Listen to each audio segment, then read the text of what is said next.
Nas selvas do centro do Laos, há um sistema de cavernas que supostamente contém ouro.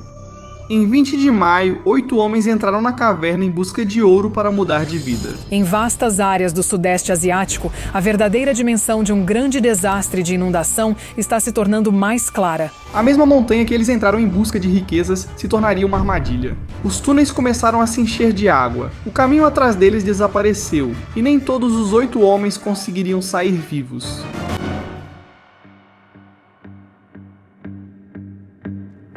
Conforme os homens avançavam mais fundo na caverna, os grupos começaram a se dispersar.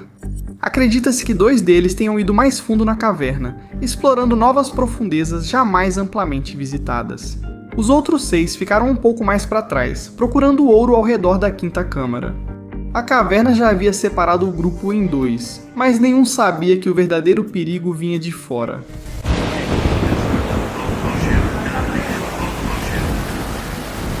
No fundo da caverna, os homens provavelmente não perceberam de imediato o que ocorria. Eles não viam o céu escurecendo acima da montanha, nem a água da chuva descendo e retornando pelas fendas e canais das cavernas. No início parecia só um cotejamento inofensivo, depois virou um filete de água. Mas gradualmente, as passagens muito estreitas por onde os homens rastejavam começaram a mudar. As partes mais baixas encheram primeiro. A água lamacenta se espalhou pelo chão e depois subiu até os tornozelos deles e então até os joelhos. Logo, os túneis apertados atrás deles se transformaram em um labirinto de passagens rastejantes alagadas. Quando os homens notaram que a caverna não só ficava molhada, mas se fechava, o caminho de volta já sumia. Notícias de última hora. Grande missão de resgate em andamento no Laos. Agora é o tipo de coisa que parece um pesadelo, ficar preso no subsolo e não conseguir sair. Quando a água da enchente invadiu, um dos homens conseguiu, de alguma forma, voltar em direção à entrada da caverna antes que a chuva a selasse completamente. Ele saiu da caverna e correu à cidade mais próxima para avisar as autoridades que os outros ainda estavam presos. Para os 7 homens que ficaram, a caverna virou uma armadilha. 5 ficaram presos numa saliência de pedra cercada pela água, sem saída. Acreditava-se que os outros 2 estavam ainda mais no fundo, além do que a maioria dos mineiros conhecia. E nesses primeiros momentos, todos os 7 presos lá dentro talvez nem soubessem se alguém do lado de fora entenderia onde eles estavam. Esses túneis feitos pelo homem não eram complexos de cavernas populares que recebiam turistas e exploradores regularmente. Este sistema de cavernas apertado era só para garimpeiros corajosos e nunca teve um mapa dos corredores. O som da água invadindo provavelmente estava ficando mais alto. As passagens atrás deles estavam desaparecendo e aos poucos a ficha teria caído de que eles não estavam apenas esperando a água passar. Eles estavam presos dentro da montanha. Ainda não os encontramos, mas a operação está crescendo muito. Temos grandes esperanças de que eles ainda estejam vivos. Este é Mikko Pasi. Ele é um mergulhador finlandês e é o líder da operação de resgate para encontrar os 7 homens presos. Em 2018, ele fez parte da equipe internacional que ajudou a salvar o time de futebol tailandês da caverna Tham Luang, em um dos resgates em cavernas mais famosos da história. E agora, ele acabou de chegar ao Laos para um resgate em caverna que tem passagens ainda mais estreitas do que as da caverna tailandesa. Comparado ao resgate na caverna Tham Luang, são cenários totalmente diferentes. Pense no resgate da caverna tailandesa. No sistema de cavernas Tham Luang, tinha cerca de 10 quilômetros de extensão, uma caverna natural, onde tínhamos câmaras com centenas de metros de diâmetro. Agora, onde estamos no momento, no Laos, fazendo o resgate na mina, primeiro de tudo, é um ambiente feito pelo homem, então foi escavado à mão. É um complexo de túneis extremamente pequeno, apertado e complicado. Não são 10 quilômetros, mas pouco mais de 300 metros. Mikko não era o único especialista em mergulho em cavernas ali. Com o resgate se intensificando, mergulhadores especialistas em cavernas da Tailândia, Malásia, Japão, Indonésia e Austrália voaram para o Laos ajudar na missão. Muitos também atuaram no resgate da caverna tailandesa em 2018, mas agora não enfrentavam um grande sistema de cavernas naturais. Vários mergulhadores eram grandes demais para passar pelas fendas estreitas da caverna no Laos. Então, com esse novo desafio, restaram realmente poucas opções, e nenhuma delas seria fácil. A primeira opção era a mais segura, bombear toda a água para fora.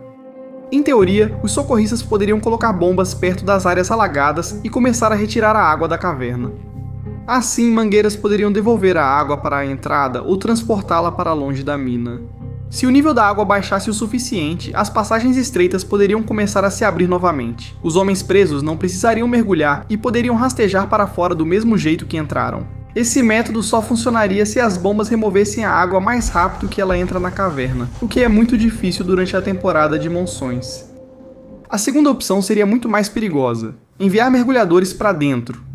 Em resgates comuns em cavernas, mergulhadores levam cilindros de oxigênio nas costas. Nesta mina, partes eram tão estreitas que os cilindros tinham que ser empurrados à frente ou arrastados atrás, porque os mergulhadores tinham que expirar só para conseguir passar por certos trechos. Obviamente, há uma seção específica de 20 a 25 metros que ainda é incrivelmente apertada e completamente submersa, e é nessa área que eu preciso focar. A terceira opção seria buscar outra forma de entrar. As equipes de resgate buscavam entradas laterais, dutos de ar ou fendas que levassem às câmaras mais profundas onde os homens poderiam estar presos, mas isso também era uma aposta. Sem um mapa confiável em cavernas, cada abertura pode ser um beco sem saída. Mesmo que achassem outra rota, ela precisaria ser larga, estável e segura para trazer os homens exaustos de volta. Mas não importava qual plano os socorristas escolhessem, havia uma ameaça invisível que ficava cada vez mais perigosa a cada hora. Oxigênio. Quanto mais tempo os homens ficassem presos, mais perigoso o ar se tornava. E para te dar uma ideia melhor de algumas das aberturas mais estreitas, estamos falando de 58 centímetros aqui. Essa largura. Eu mesmo não consigo passar, só para você ter uma ideia. Fora da entrada da caverna, quase se formava uma vila. As famílias aguardavam na entrada por notícias, enquanto equipes de resgate e mergulhadores internacionais planejavam a primeira ação. A equipe de resgate instalou bombas para drenar parte da água, mas decidiu que precisaria enviar mergulhadores mesmo assim. Os primeiros mergulhadores entraram na caverna no domingo, 24 de maio. A visibilidade deles era nula sem as lanternas.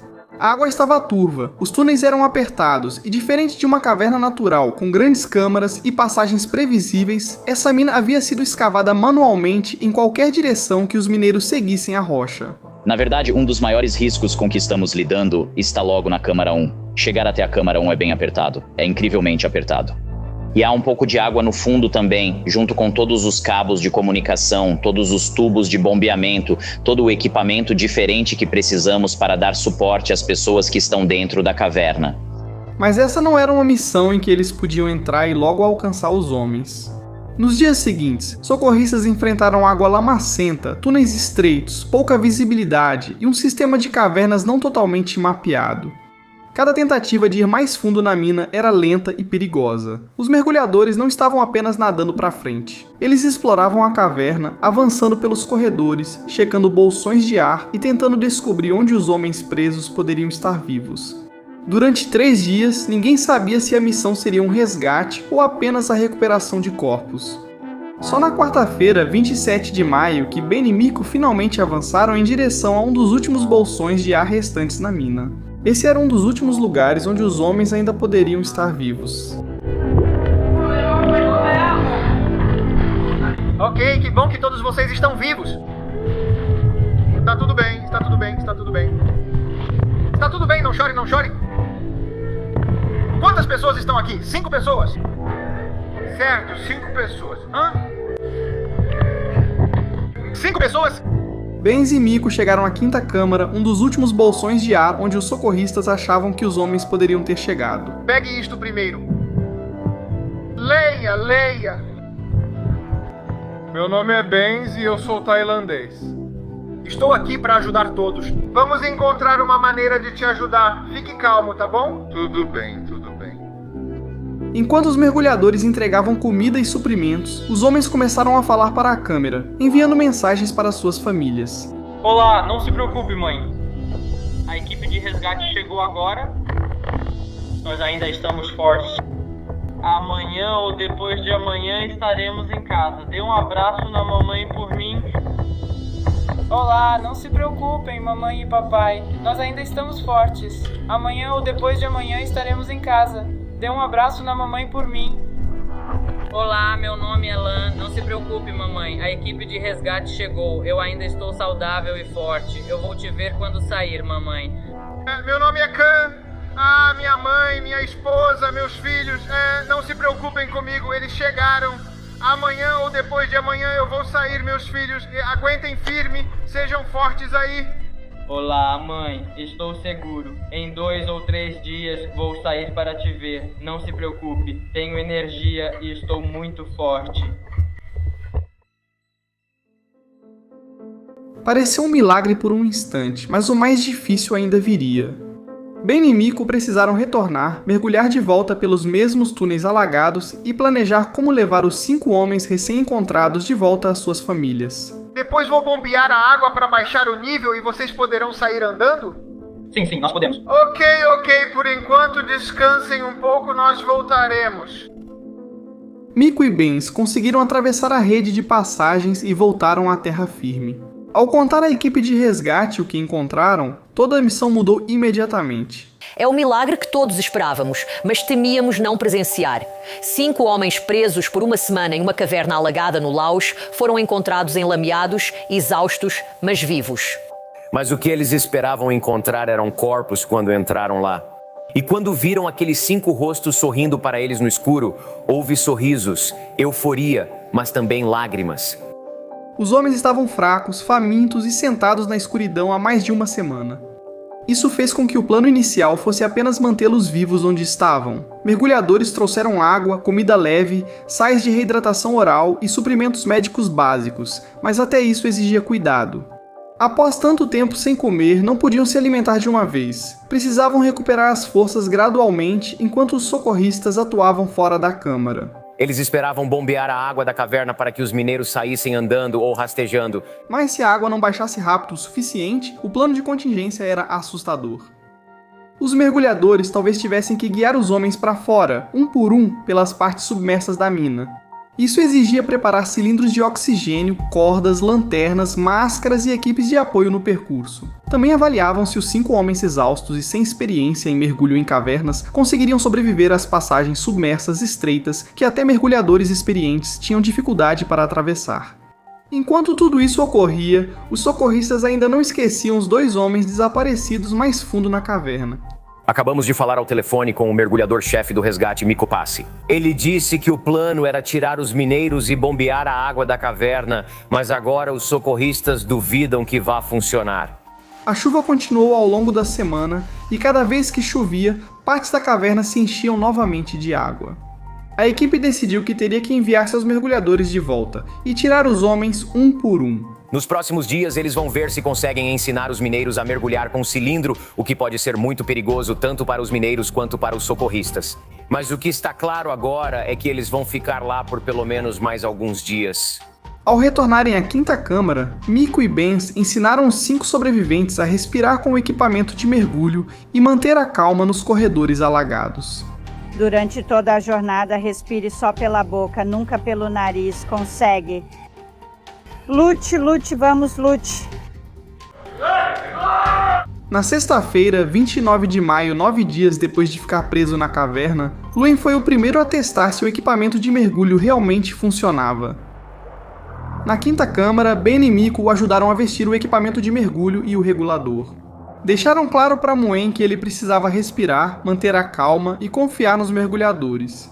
Assim que entraram na água, Muen não estava nadando por conta própria. Ele foi guiado pelas seções alagadas com os socorristas controlando o trajeto ao seu redor. Cada metro era crucial. Se ele entrasse em pânico, tirasse a máscara ou ficasse preso em uma passagem estreita, quase não haveria espaço para resolver. Mas Muen manteve a calma e continuou. E depois de 37 minutos rastejando, mergulhando, escalando e sendo ajudado a atravessar o túnel, ele finalmente saiu da caverna.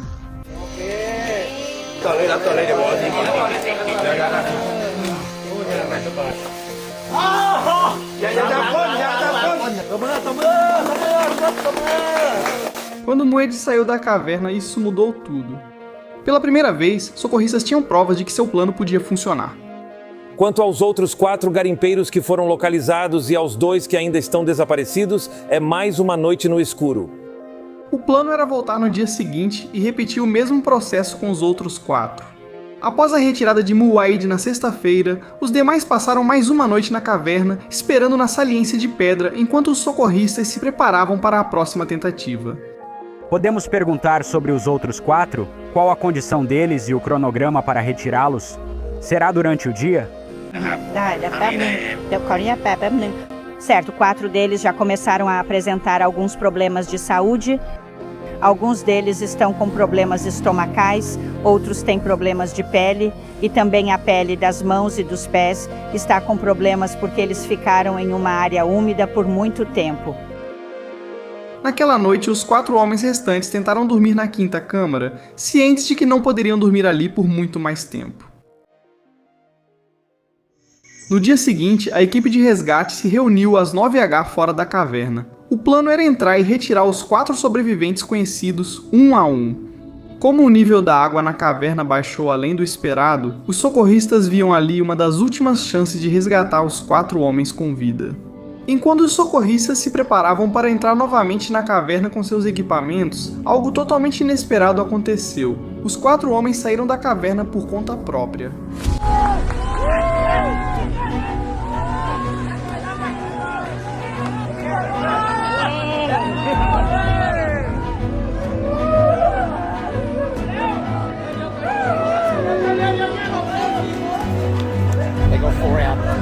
Para quem aguardava fora da caverna, o momento foi emocionante. Famílias, socorristas, autoridades e voluntários passaram dias olhando para a mesma entrada, rezando para que alguém saísse vivo. Após uma semana no subsolo, os 5 homens da quinta câmara já estavam acima do solo.